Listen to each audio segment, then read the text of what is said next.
안녕하세요. 오늘도 사연살롱을 찾아주셔서 감사합니다. 저는 수도권 모 대학가에서 꽃집 겸 디저트 카페를 운영하고 있는 40대 여성입니다. 저에게는 중학교에 다니고 있는 이제 막 사춘기에 접어든 아들이 한 명 있고요. 3년 전에 이혼해서 현재는 친정에서 아이 아빠 없이 아들을 키우고 있어요.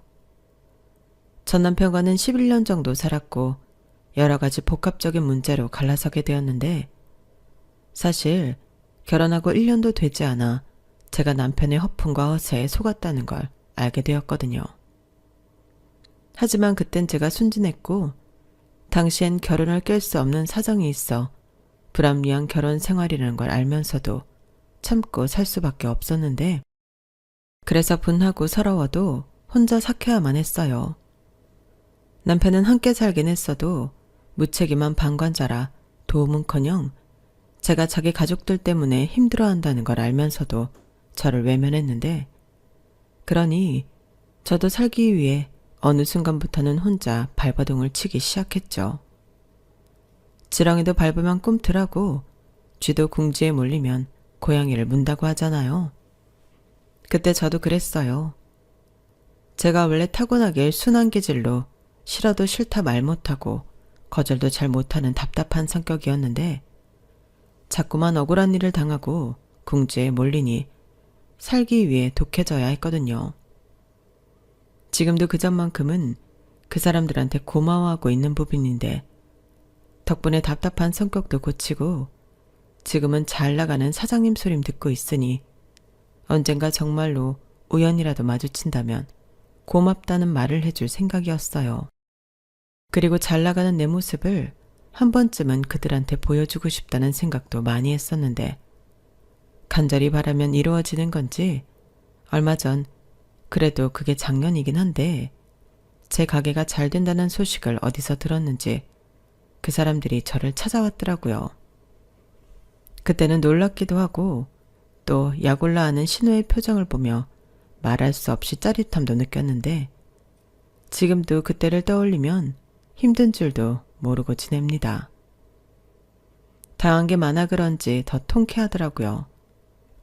그리고 그런 일을 경험하게 되니 이런 제 이야기를 다른 분들에게도 들려드리면 어떨까 하는 생각이 들었는데요. 제 사연이 누군가에게 작게나마 용기를 줄 수 있으면 그것도 참 의미가 있겠다는 생각이 들었어요. 당시 제가 이혼을 생각했을 때 참 용기가 나지 않았거든요.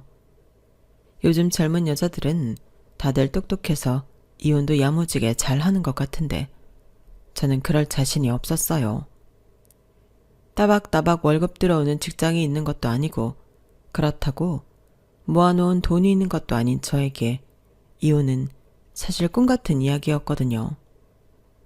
그래서 저 혼자 이혼은 능력 있는 여자들만 자신있게 할 수 있는 거라고 생각했었는데요. 아마도 그걸 저만이 아니라 남편과 또 못된 시댁 식구들이 다 알고 있었던 것 같아요. 그러니 더 마음 놓고 저를 함부로 대했던 걸 텐데 훗날 이렇게 상황이 역전되는 날이 올 줄은 꿈에도 몰랐겠죠. 솔직히 저도 몰랐거든요. 그러니 지금의 이 상황이 누구보다 짜릿하고 통쾌한 일이 아닐 수가 없는데 지금부터 이 재미난 이야기를 여러분들께도 들려드리도록 할게요. 다소 문장들이 어설프더라도 끝까지 들어주세요. 처음 전 남편을 만나게 된 계기는 우연이었어요. 제가 당시 작은 꽃집을 운영하고 있었는데 전 남편이 제 가게에 꽃을 꽤 자주 사러 오는 손님이었거든요. 한두 번 볼 때는 몰랐는데 3번, 4번이 되니 자연스럽게 그 사람이 눈에 들어왔어요. 하우드는 멀쩡하고 옷도 단정하게 입은 게 여자친구가 꽃을 많이 좋아하나? 아니면 꽃 선물을 하는 걸 저 남자가 좋아하나? 혼자 이런저런 생각을 하게 하는 손님이었는데 그러다 정말 우연히 알게 되었어요. 그 남자가 짝사랑하는 여자가 있다는 걸요.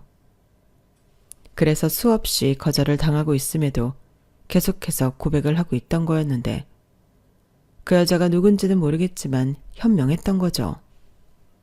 하지만 저는 아무것도 모르고 이번에는 거절당하지 말고 고백이 통했으면 좋겠다는 바람을 갖고 꽃 포장을 신경 써서 해주곤 했는데 역시나 결과는 변하지 않았어요. 오히려 그 여자가 더 질색을 하며 숨어버렸다고 했는데요. 그 충격 때문일까? 한동안 남편은 제 가게에 오지 않았어요. 하긴 꽃 선물을 할 여자가 없으니 제 가게에 굳이 올 필요가 없었겠죠. 그러다 저희 친정에 큰일이 닥쳤는데요. 저희 아빠가 형제라고 생각할 정도로 각별한 사람에게 보증을 서줬다가 그 책임을 고스란히 떠안게 되었어요. 빚이 말도 못했는데 이자까지 해서 좋게 10억은 되겠더라고요. 10억이라니 1억도 만져보기 힘든 돈인데 10억이라고 하니 거짓말처럼 느껴졌어요. 하지만 그 일은 거짓말이 아닌 우리 가족에게 닥친 현실이었고 돈을 빌린 아빠의 친구를 찾지 못하는 한 그 채무는 저희 가족이 갚아야 할 빚이 되었는데 그래서 저도 하는 수 없이 꽃집을 정리할 수밖에 없었어요. 작은 돈이라도 일단은 급한 불을 꺼야 했으니까요.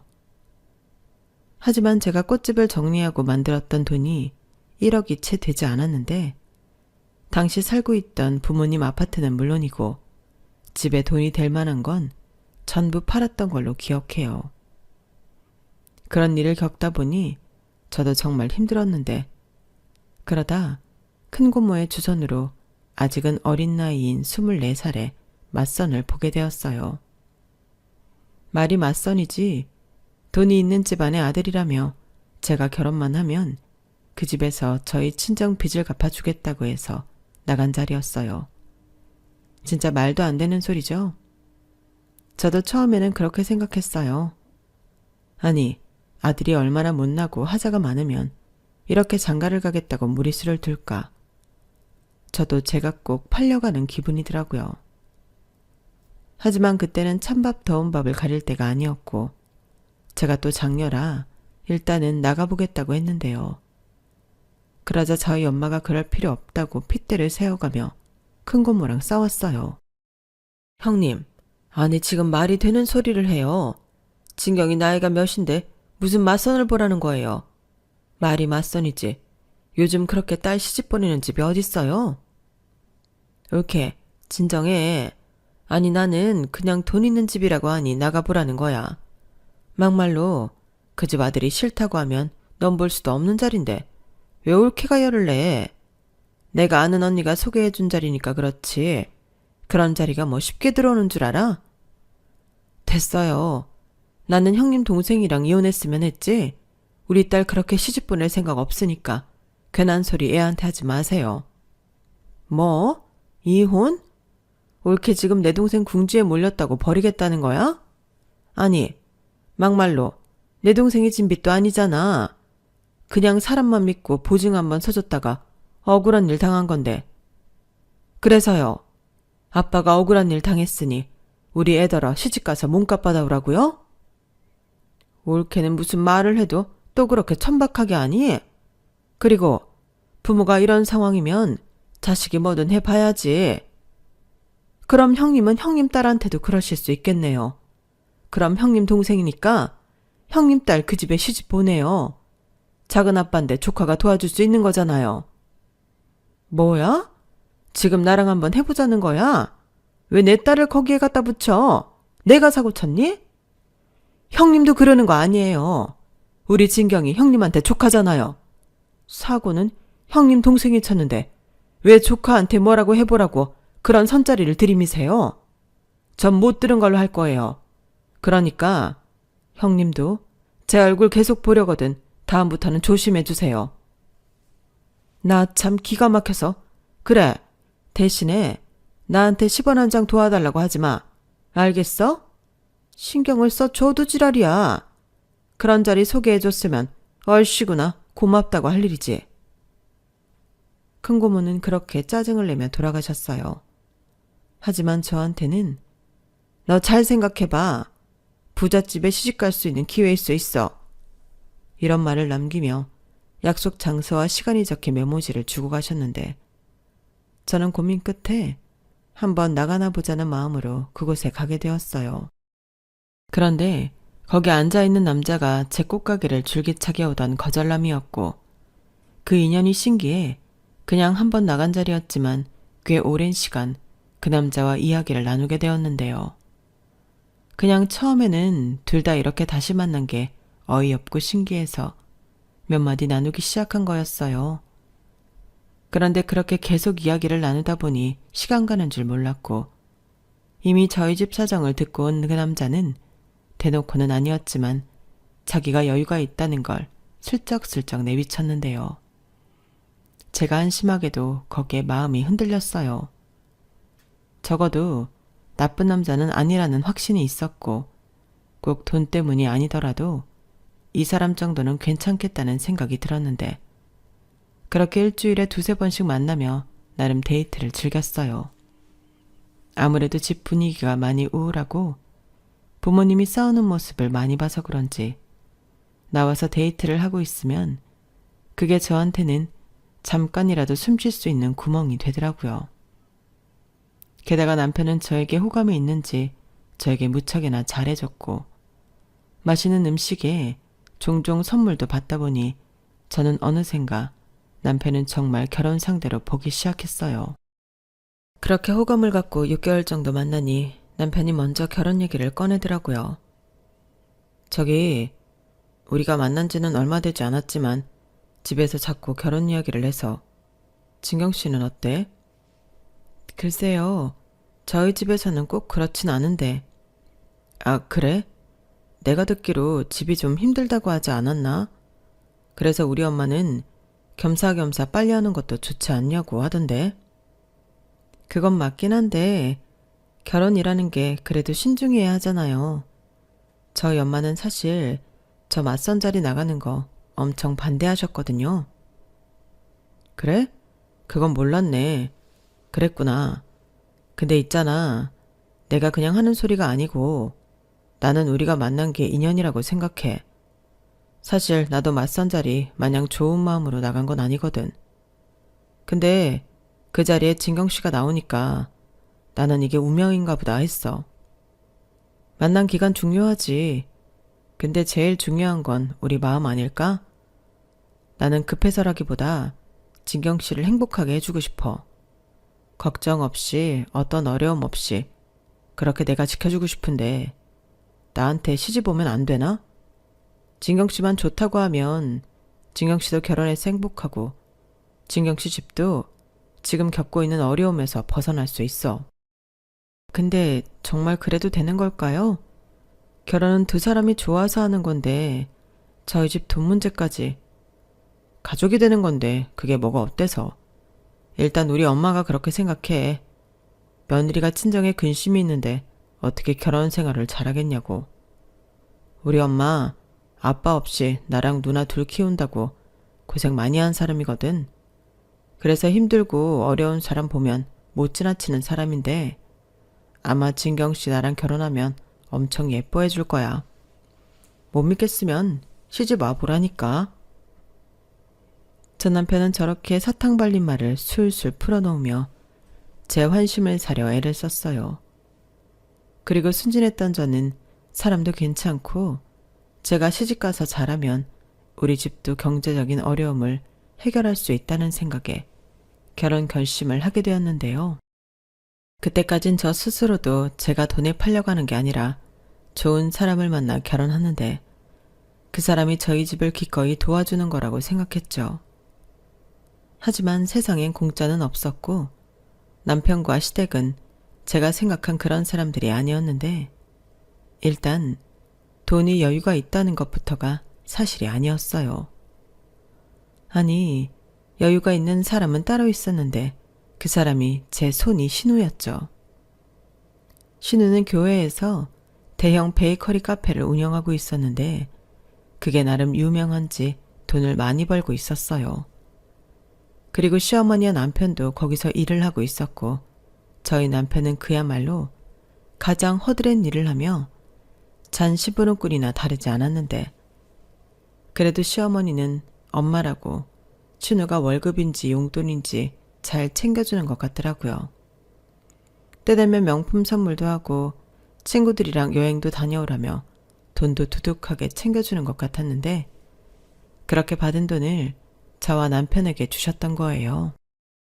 그리고 저희 집 보증빚도 시어머니가 살고 있던 아파트를 팔아 해주셨는데 그건 남편만 알고 있었을 뿐 저와 신우는 까맣게 모르고 있었죠.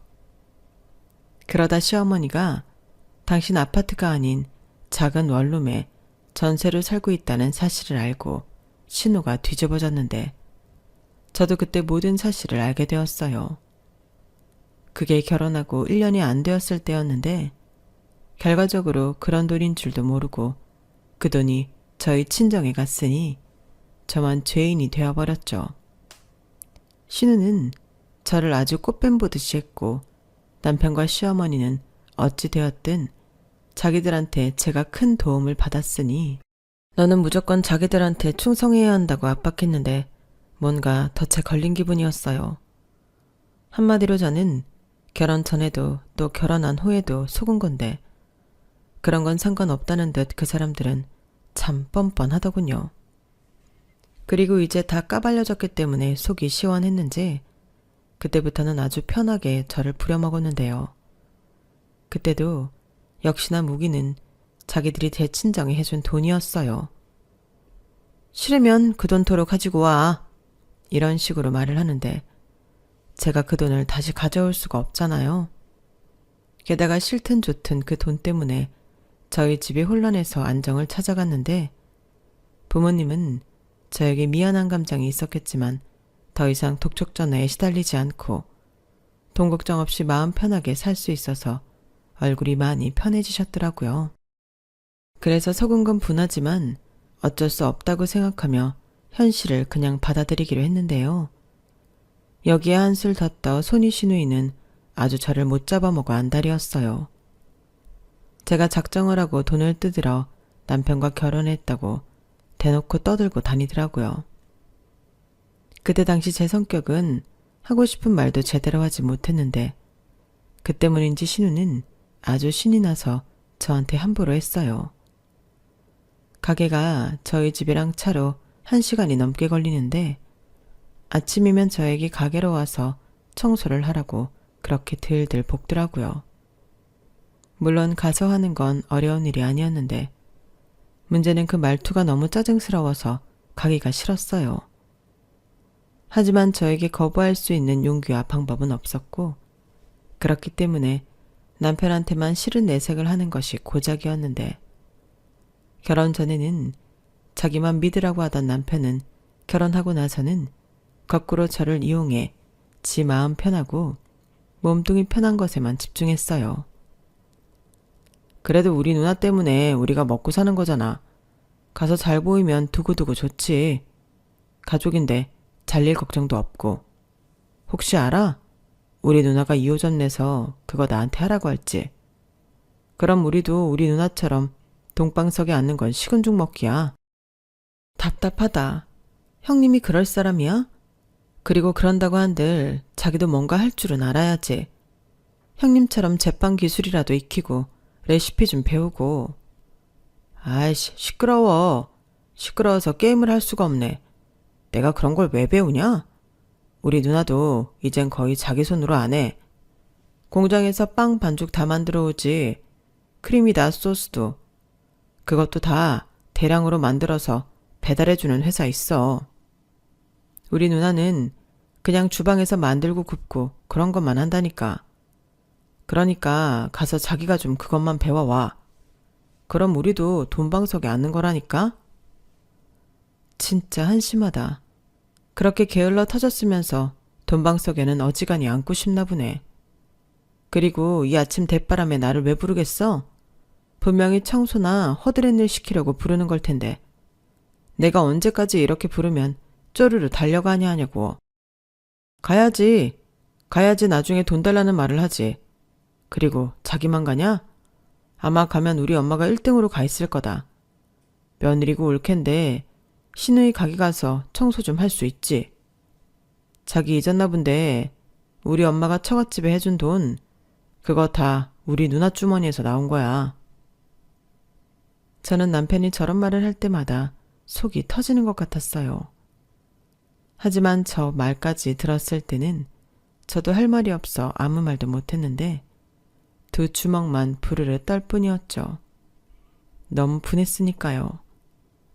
그렇게 본전도 못 찾고 시누이 가게에 가서 일을 하고 오면 하루가 어떻게 가는 줄도 모르게 쭉 노동의 연속이었는데요.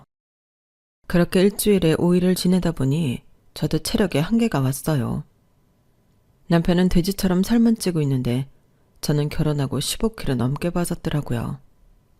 아니, 이런 일을 연세도 많은 시어머니는 어떻게 하고 계시는 건지 그야말로 미스테리였는데 그렇게 한 2년을 살았을까요?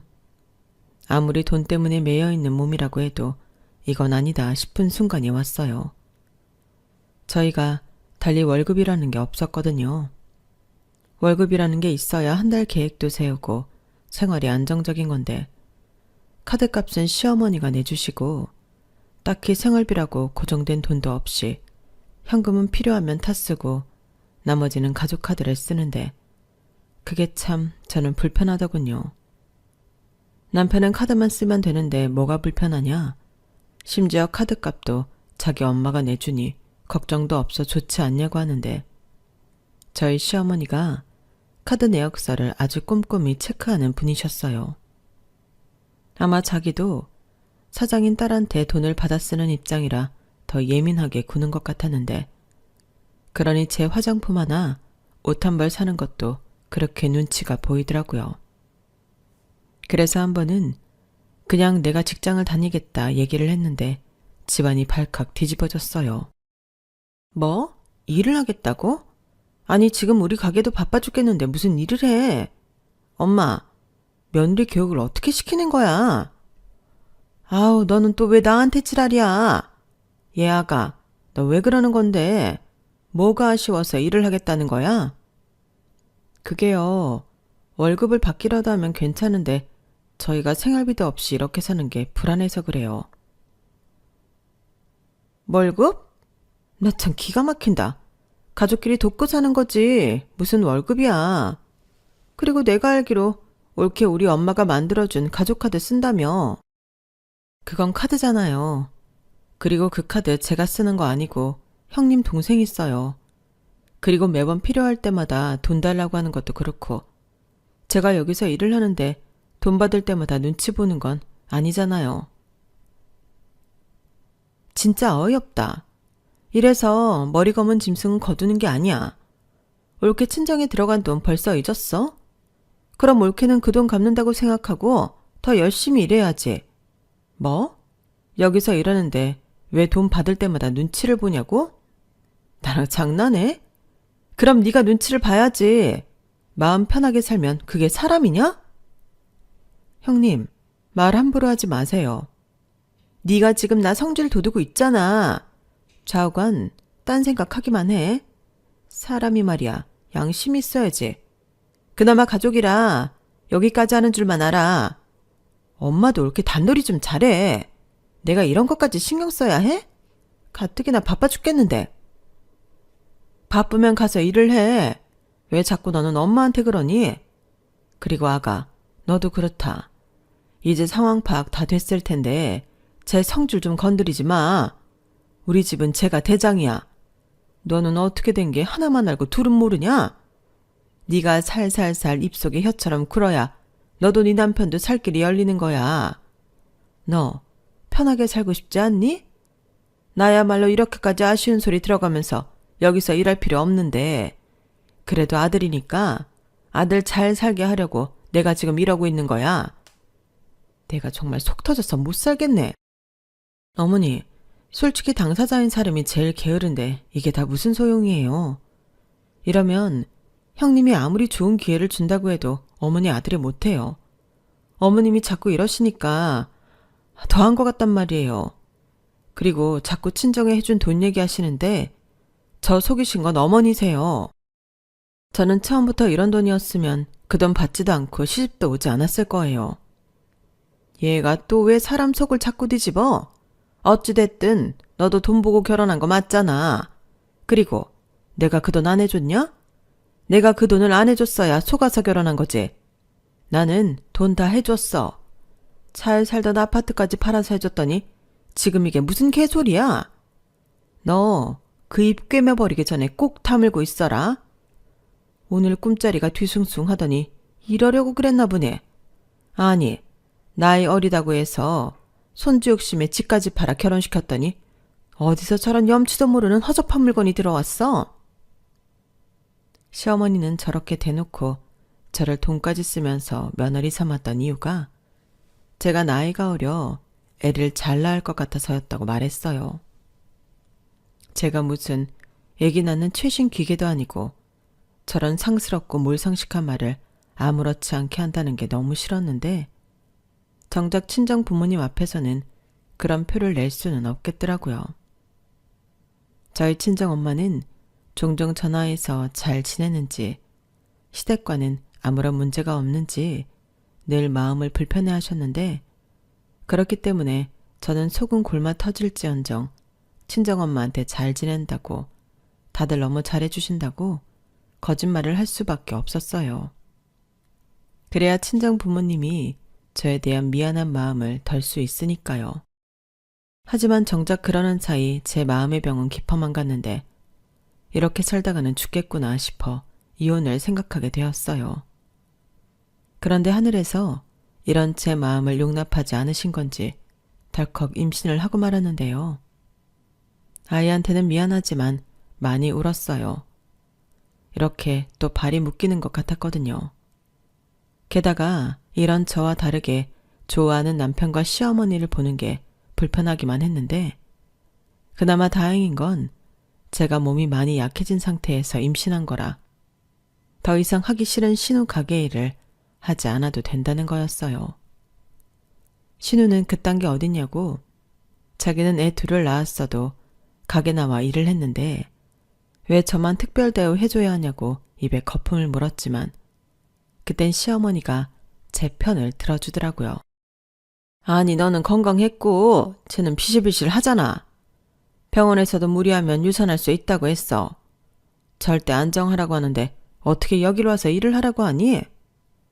엄마, 지금 친손자 외손자 차별하는 거지? 병원에서는 다 그렇게 얘기하는 거야. 그냥 하는 소리라고. 누구네 안 가져봤어? 임신이 아주 벼슬이지. 그만해. 어떻게 얻은 귀한 손잔데 너는 고작 그 10달을 못 참냐? 엄마가 더 일하면 되잖아. 준석이도 있고. 원래 우리 셋이 잘했는데 왜 이제 와서 그래? 진짜 간사하다. 며느리 생겨서 공짜로 일 시킬 사람 생기니 좋지 않냐고 하더니 임신했다고 사람이 아주 너그러워졌네? 에이 누나 좀 그만해라. 내가 봐서 안정이 되면 운동 삼아 가게 나가라고 할게. 지금은 진짜 아니야. 입덧한다고 하루 종일 토하는데 여기 와서 그러라고? 누나는 그랬으면 좋겠어? 그렇게 시어머니와 남편이 저를 감싸서 그 가게 일을 안 하게 되었는데 솔직히 그 소리를 옆에서 다 듣고 있던 저는 고맙지도 않았네요. 특히 남편 말에는 성질이 나서 참을 수가 없었어요. 운동 삼아서 가게를 나가라고 하겠다니. 저게 남편이 또 애기 아빠가 할 소리인가요? 이런 말 정말 하기 싫고 제 얼굴에 침 뱉는 거 알지만 저는 그때부터 다 포기하고 살았어요. 무언가 변할 수 있다는 희망이라는 게 전혀 보이지 않았거든요. 거기에 임신까지 했으니 이혼을 하더라도 혼자 나가 살 자신도 없었는데요. 그러니 그냥 될 대로 되라. 딱 그런 심정이 되어버렸죠. 그래도 그나마 다행인 건 싫어 죽겠는 신우 가게에 나가 일을 하지 않아도 된다는 건데 그 10달도 금방이었어요. 중간에 신우가 이제 안정기도 됐으니 당장 가게로 튀어나오라고 생떼를 부리긴 했어도 깔끔하게 무시했는데 그렇게 10달을 보내고 저는 건강한 아들을 낳았죠. 그러자 시어머니가 장손이라며 엄청 기뻐하셨는데요. 처음으로 저에게 수고했다, 고맙다, 네가 큰일을 해줬다. 라며 칭찬을 해주시더군요.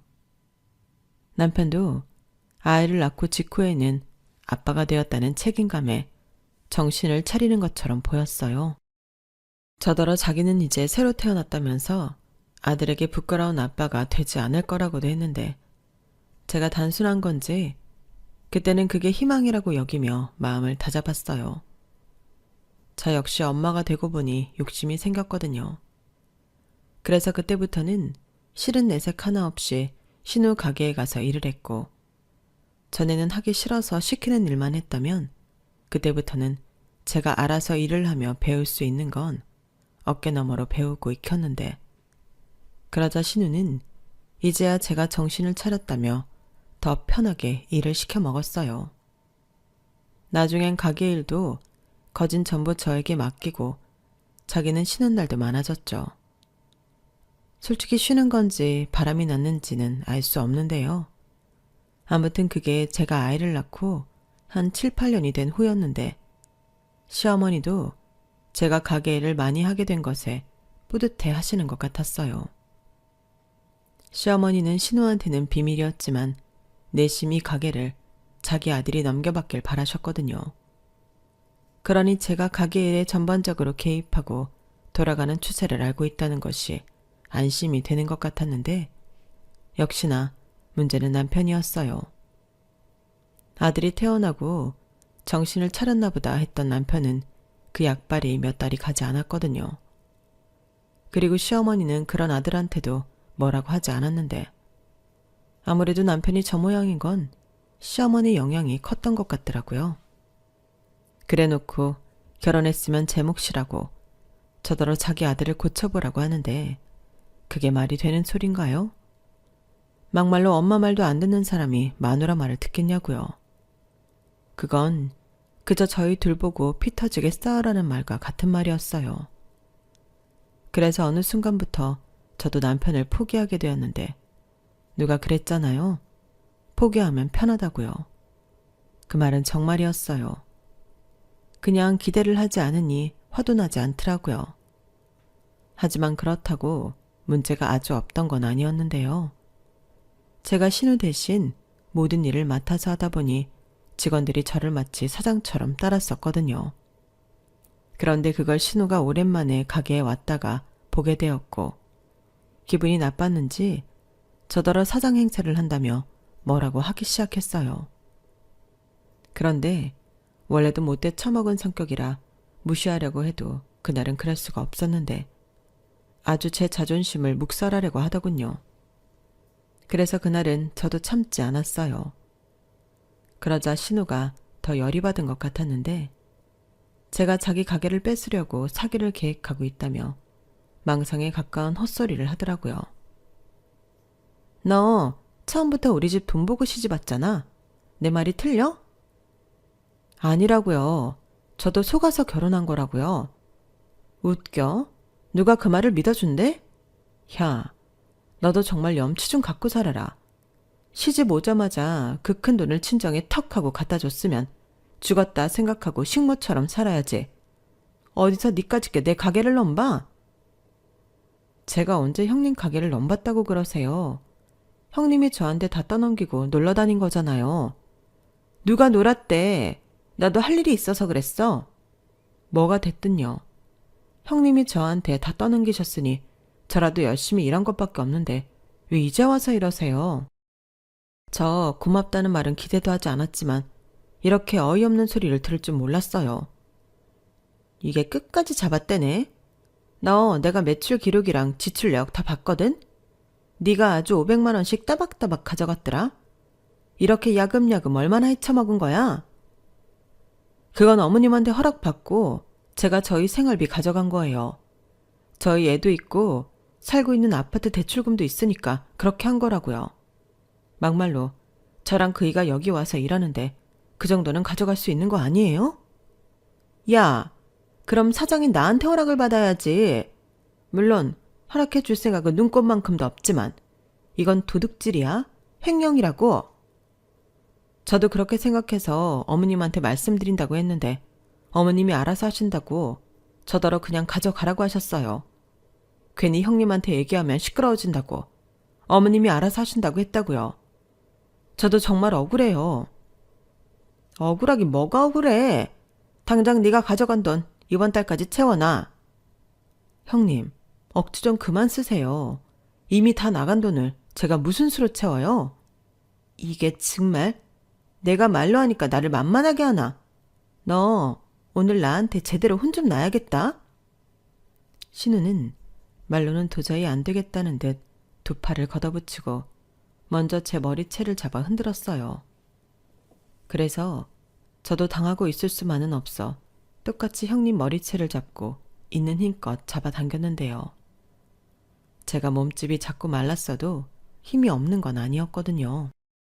그에 반면 형님은 한 덩치했지만 힘은 없었는데 제가 확 밀치니 형님이 거짓말 아니고 무슨 볼링공처럼 대굴대굴 굴러갔어요.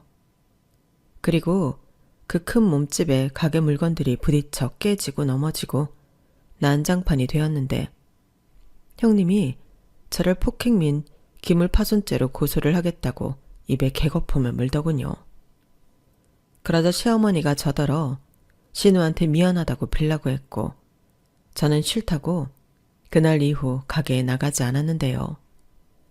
자기 누나한테 연락을 받은 건지 남편이 아주 저를 못 잡아먹어 난리였어요.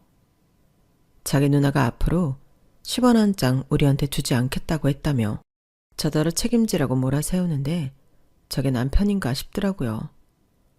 아무리 남편이 남의 편이라는 말에서 줄인 거라고 했지만 그 순간은 남편도 용서할 수 없었어요. 아니, 평소에도 제 인생의 남편은 용서할 수 없는 존재였죠. 그래서 똥인지 된장인지 구별도 못하는 이 인간과는 더는 못 살겠다고 판단해서 이혼하겠다고 말했는데요. 그 순간에도 남편은 그걸 제가 홧김에한 소리로 여겼는지 아이고, 이혼? 그래, 네 맘대로 해라. 아주 네 맘대로 재산 분할도 하고 다 해. 라고 했는데 못할 것도 없었어요. 그래, 말 나온 김에 우리 진짜 계산 좀 똑바로 해보자. 나 시집 와서 우리 친정에 돈 가져다 줬다는 이유로 뭐 하나 받은 거 없이 자기 누나 가게에서 식모살이 했는데 자그마치 10년이다. 그럼 나 그 돈 이미 다 까고도 남은 것 같아. 그리고 당신 누나가 나한테 함부로 하고 막말했지? 나 그거 위자료 청구 소송할 거야. 형님이 나 고소한다고 했으니까 어디 한번 해보자고. 나도 이런 날이 올 것 같아서 문자랑 통화 녹음, 가게 CCTV 파일까지 다 챙겨놨거든? 그런데 당신은 방관만 했지? 방관도 이혼 사유야. 다 알면서도 모른 척 했잖아. 이참에 어디 누구에게나 제대로 붙어보자. 제가 이렇게 속사포처럼 말을 하니 남편이 놀란 얼굴이더라고요. 그러고는 아니 성격이 왜 이렇게 변했냐며 저를 이상한 사람 취급을 했는데 그러라고 했어요. 어차피 이혼하면 남인데 제가 그 인간한테 잘 보여야 할 이유는 없잖아요. 그리고 실제로 법원에 가서 이혼 서류도 가져오고 합의 이혼할 건지 소송을 할 건지 제가 물었는데 그제야 남편이 심각성을 깨달은 듯 보였어요. 그리고는 자기 엄마랑 누나한테 찌질하게 SOS를 치더라고요. 그러자 총알처럼 그 두 사람이 저희 집으로 왔는데 신우가 먼저 저에게 다짜고짜 소리를 치더라고요.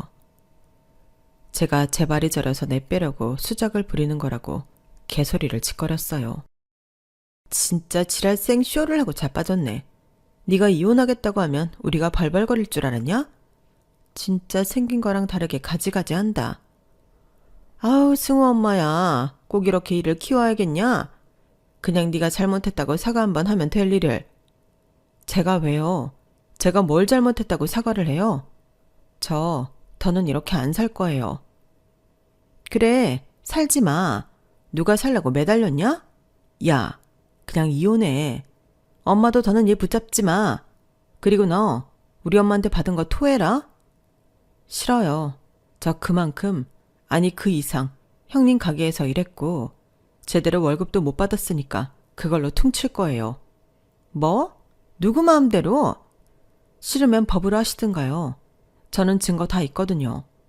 이렇게 된 거 우리 제대로 따져봐요. 저는 그럼 속아서 결혼한 것부터 까볼 테니까. 너 처음부터 이럴 작정이었지?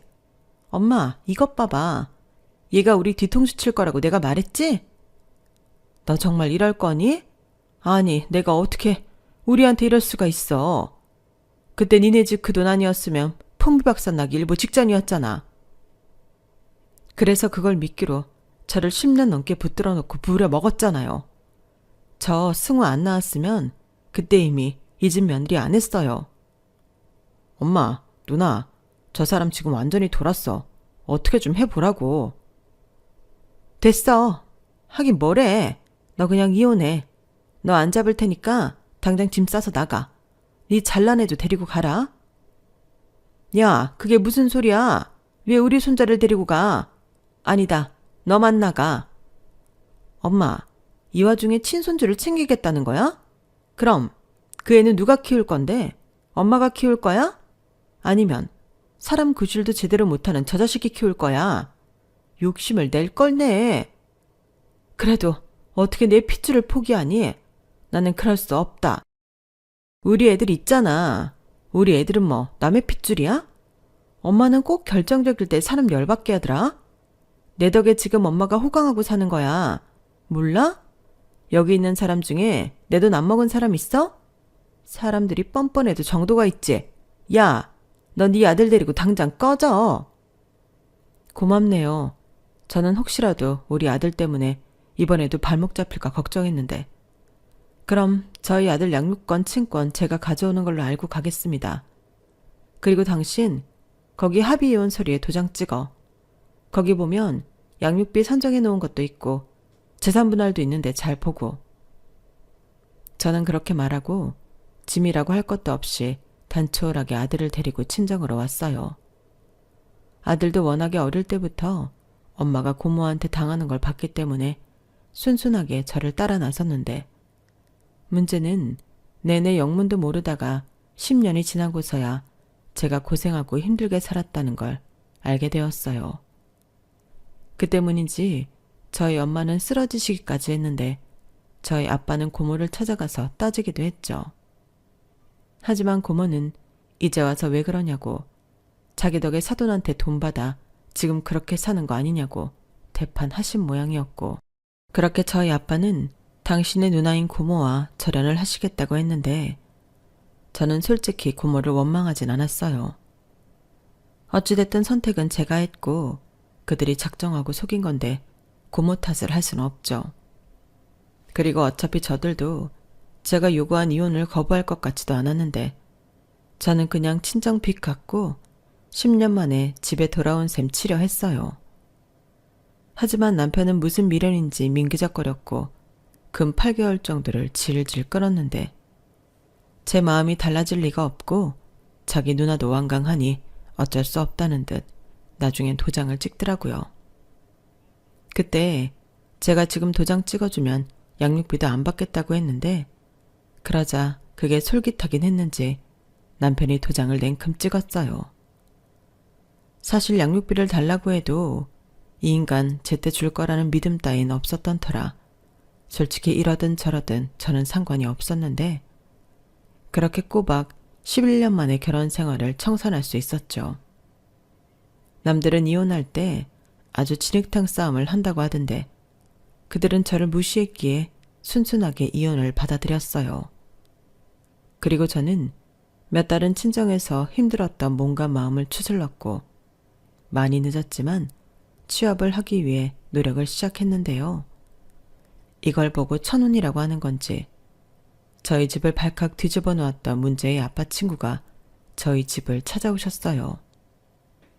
행색을 보니 그동안 정말 고생을 많이 한 것 같았는데 자기는 죄책감 때문에 한시도 편하게 살지 못했다고 하더라고요. 솔직히 그 말을 듣는데 저와 엄마는 그 아저씨가 용서가 되지 않았는데요. 저희 아빠는 눈물을 흘리며 무슨 사정이 있었겠지 생각하셨답니다. 그때까지 몰랐는데 어릴 때부터 그 친구분이 저희 아빠를 물심양면으로 도왔다고 하더라고요. 그리고 그 아저씨는 지금이라도 자기 대신 고생한 저희 가족에게 빚을 갚고 싶다며 가슴에 품고 온 큰 쇼핑백 하나를 내밀었는데 그게 열어보니 다 현금이었어요. 자기가 통장을 만들 수 없어 이렇게 모았다고 하셨는데 그걸 나중에 은행에 가서 세어보니 20억 가까이 되는 돈이라고 하더라고요. 그러자 아빠가 이걸 다 받을 수는 없다며 반은 돌려주겠다고 하셨는데 친구분은 아니라며 이자까지 친 거라고 받으라고 했고 자기는 이번에 외국에 나가 다시 인생을 살아볼 생각이라며 잘 지내라고 하셨는데 이걸 고맙다고 해야 하는 건지 저는 어안이 벙벙했어요. 하지만 저희 아빠의 무거웠던 마음이 풀렸으니 그것만은 감사하다 생각했는데 아빠가 그 돈을 전부 저에게 주시더라고요. 아빠, 이걸 왜 나한테 줘? 너한테 줘야지. 네가 아빠 때문에 그 고생을 10년 넘게 했는데. 아빠가 늦었지만 정말 미안해. 아빠도 참, 다 지난 일인데 뭘 그래. 그리고 이 돈은 못 받아요. 엄마 아빠는 고생 안 했나 뭐. 엄마 아빠는 너에 비하면 편하게 살았지. 딸이 그런 모진 시간을 견디고 있는 줄도 모르고. 그래. 엄마는 진짜 지난 10년을 생각하면 오장육부가 다 뒤틀리는 기분이야.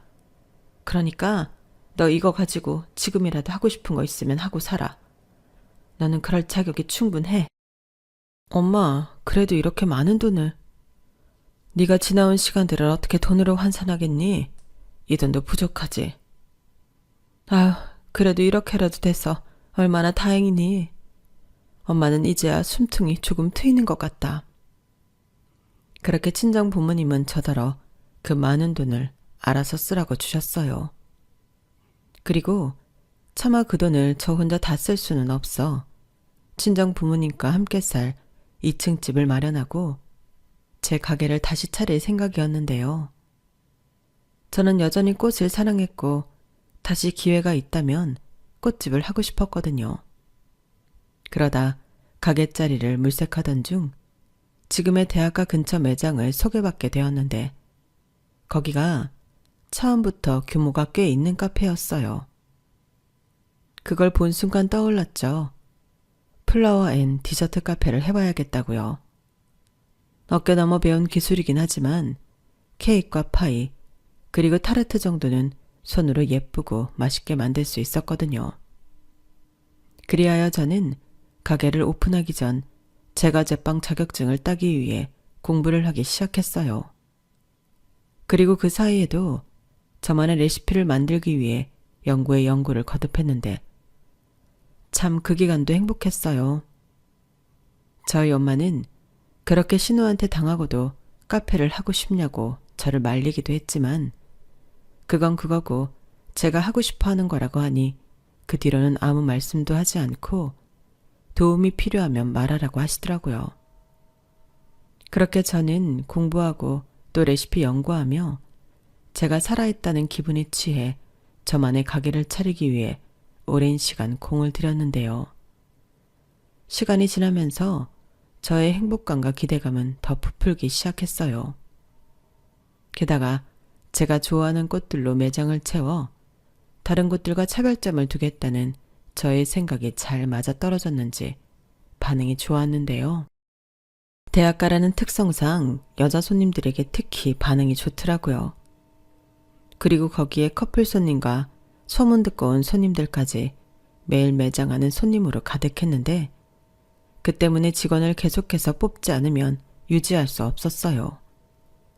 디저트 상품들도 그 수를 늘리지 않으면 오전도 못 버티고 끝이 났기 때문에 저는 제 방 직원만 해도 또 따로 뽑을 수밖에 없었는데 그렇게 가게를 돌리다 보니 하루가 어떻게 시작해서 어떻게 끝나는 줄도 모르겠더라고요. 역시나 그 중에 제일 바쁜 사람은 저였으니까요. 저는 거의 매일 새벽부터 꽃시장에 가는 걸로 하루 일과를 시작했는데 카페에 손님들이 많아지니 꽃 매출도 장난이 아니었어요. 특히 저희 매장의 꽃이 신선해서 좋아하셨거든요. 그렇게 거의 매일을 하얗게 불태우다시피 저는 살았고 늘 일과를 마치고 집에 오면 녹초가 되기 일쑤였는데 아무리 몸이 힘들어도 마음이 행복하니 저는 아무런 문제가 되지 않았어요. 다만 저희 부모님이 걱정이 많으셔서 그게 탈이긴 했는데 그래도 매일이 저에겐 기적이고 감사한 일이었죠. 그러다 소문을 듣고 왔는지 전 남편과 전 신우가 제 가게에 찾아왔어요. 표정을 보니 우연히 온 건 아니고 작정을 하고 온 건데 역시나 망상증이 심한 전 신우는 제가 자기 기술과 레시피를 훔쳐 카페를 차렸다며 난동을 피우기 시작하더군요.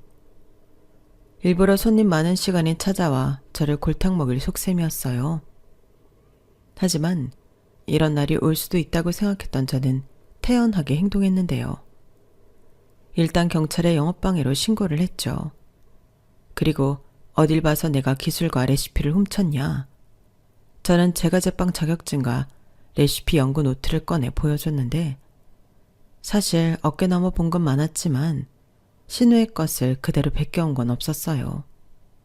특히 디저트 음식에는 저만의 생각으로 제철 과일과 허브 등을 사용했는데 신우의 가게 상품들은 그렇지 않았거든요. 그리하여 전 신우는 자기 것을 훔쳐 제가 장사를 해 돈을 번다는 주장이 막혔고 전 남편은 이제 와서 무슨 심보인지 저를 잊지 못하겠다며 재결합 타령을 하기 시작했는데 받아만 준다면 자기 엄마와 누나랑은 연을 끊고 저랑 저희 아들을 위해 살겠다고 헛소리를 하더라고요. 그 말을 듣는데 어찌나 기가 막히던지요. 그 말을 누가 믿겠어요? 그리고 설사 그게 자기 진심이라도 이젠 제가 싫은데 소용없는 말이었죠. 하지만 문제는 그 말을 전 신우가 다 들었다는 거였는데 나중엔 둘이 아주 개싸움을 하더군요. 그래서 경찰들이 뜯어 말리고 난리도 아니었는데 그 모습을 옆에서 구경하고 있자니 혼자 보는 게 아까울 지경이었어요. 그리고 저는 제 가게에 와서 난동 부린 일로 영업방해로 매출에 손실을 입었으니 그에 맞는 보상금을 요구했는데요. 그때도 전 신우는 무슨 보상금이냐고 그 자리에 누워버렸어요. 알고 보니 전 신우는 그동안 사기꾼에 당해 가게도 날려먹고 한순간에 빚더미에 올라 앉은 듯 했는데 말로는 해외 진출을 제안받았다고 하더라고요. 물론 사기였죠. 그러니 저한테 찾아와 제 걸 다 뺏어보겠다는 못된 심보였는데 자기 마음대로 되지 않았던 거더라고요. 거꾸로 저는 그 사실까지 알게 되니 더할 나위 없이 통쾌함을 느꼈는데 11년의 마음고생이 한 방에 날아가는 것 같더라고요. 그리고 전 신우는 네가 무슨 돈이 있어 가게를 차렸겠냐며 이번엔 제가 자기 가게에서 돈을 빼돌렸다는 억지 주장을 펼쳤는데요. 그래서 그때 제가 20억이나 생긴 그 기가 막힌 스토리를 들려줄 수밖에 없었죠. 그러자 전 신우는 배가 아파 죽겠다는 얼굴이었는데요. 저는 그제야 모든 것이 풀린 기분이었어요. 이젠 정말 새 출발을 할 수 있을 것만 같더라고요. 그리하여 저는 도남매를 접근 금지 신청까지 요청하게 되었는데요. 전 남편은 지가 우리 아이들의 아빠인데 어떻게 접근 금지를 할 수 있냐며 쌩 난리를 피웠지만 경찰들 앞에서는 소용이 없었죠.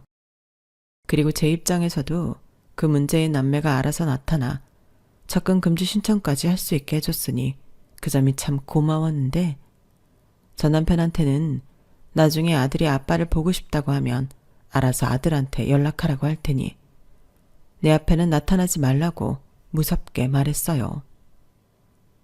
그렇게 모든 문제들이 해결이 되었는데 시간이 조금 흐른 지금도 아주 후련한 마음으로 잘 지내고 있습니다.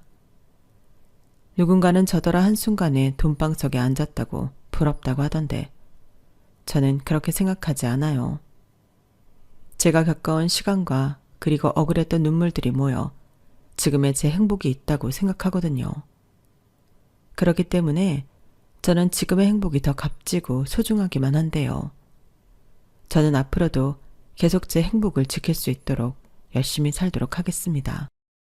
아무것도 없이 핏밥만 봤던 제가 이렇게 대박난 사장이 될 줄 누가 알았겠어요? 그러니 지금 모든 걸 내려놓고 포기하고 싶으신 분들이 계시다면 조금만 더 힘을 내보시길 바라겠습니다. 혹시 아나요? 저보다 더 큰 행운의 주인공이 되실지요. 저는 그런 희망을 많은 분들이 품고 사셨으면 좋겠어요. 저는 알거든요. 희망조차 없으면 그땐 정말 아무것도 없다는 걸요. 그러니 포기하지 말고 희망의 끈을 더욱 꼭 붙들어 지금이 아니라도 꼭 원하는 행복을 누리시길 진심을 다해 바라겠습니다. 이상 제 사연은 여기까지예요. 쓰다 보니 사연이 많이 길어졌는데 부디 재미있는 시간이었길 바라봅니다. 그럼 지금까지 제 사연 함께 해주셔서 감사드리고요. 늘 행복하시고 건강하세요. 감사합니다. 여러분, 사연 댓글에 응원과 현명한 조언 부탁드려요. 좋아요와 구독은 저에게 큰 힘이 됩니다. 오늘도 좋은 일 가득하세요.